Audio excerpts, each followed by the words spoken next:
Okay, everybody, Matt Carpenter, College Aid Pro. So we've submitted the FAFSA, we've submitted the CSS profile. Now what, right? So what, now what? So first of all, that's a huge accomplishment.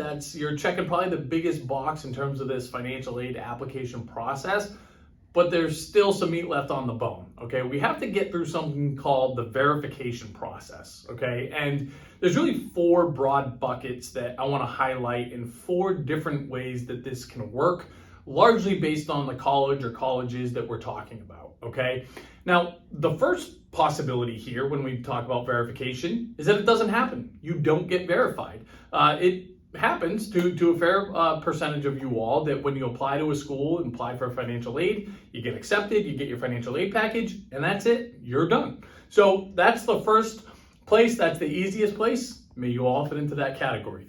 Most of you probably will not, okay? Now the second possibility here is that you're randomly chosen for verification, right? It's kind of like an audit process. These are the colleges saying, okay, we got your financial aid applications, but we can't just take you at face value. We want you to send us your 2021 federal tax returns, your W-2s, and some other supporting documents that they're gonna outline specifically, but it is done at random. Now, we do find that two household families, so divorced or separated families, tend to get chosen for verification more. Those with a lower EFC that are eligible for more financial aid, they tend to get chosen for verification more. Now, how are we gonna know if we're chosen for verification? We're gonna get notified by the college, by the institution. Sometimes this only gets sent to the students. That's why the students have to be dialed in with any communication that comes from the colleges themselves. There's no firm due dates here. So you've already satisfied deadlines by completing and submitting the FAFSA and CSS profile, but you're not gonna get your actual financial aid award letter until these verification documents have been submitted to the colleges that are requesting them.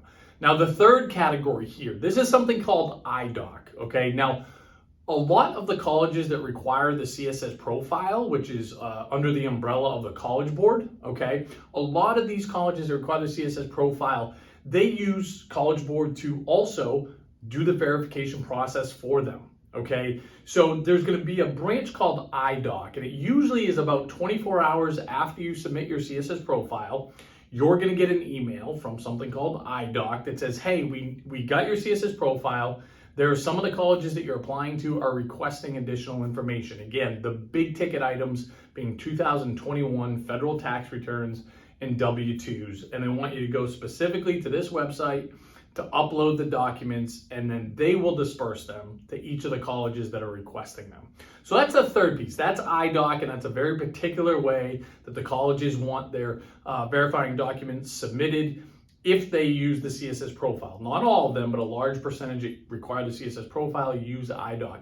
The fourth category are that colleges themselves do the verification process, and they do it for 100% of applicants, right? So for example, Boston College, University of Pennsylvania, Princeton, okay? They don't use the IDOC, but they will verify every single applicant, and they want you to send the information directly to them, okay? So like a lot of things in this process, each school is different and it depends. What you can do is make sure that you're dialed in with any communication from these colleges and make sure that you're proactive in going onto your portals and going onto the college's financial aid websites and seeing what their policy is in terms of verification and if they're gonna do it at all.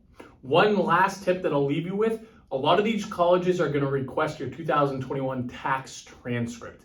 Sometimes in addition to your 2021 tax returns, it's free to download for the IRS website. So just go ahead and Google order online tax transcript. It'll be probably the first one that pops up on your Google search, and make sure it's the IRS website, by the way. Download that tax transcript from 2021, and we got that piece taken care of. So those are the big buckets in terms of verification, guys. Your job, make sure that you're paying attention to the colleges that you've applied to. Make sure that you're going to the online portals. And as always, use this as a resource.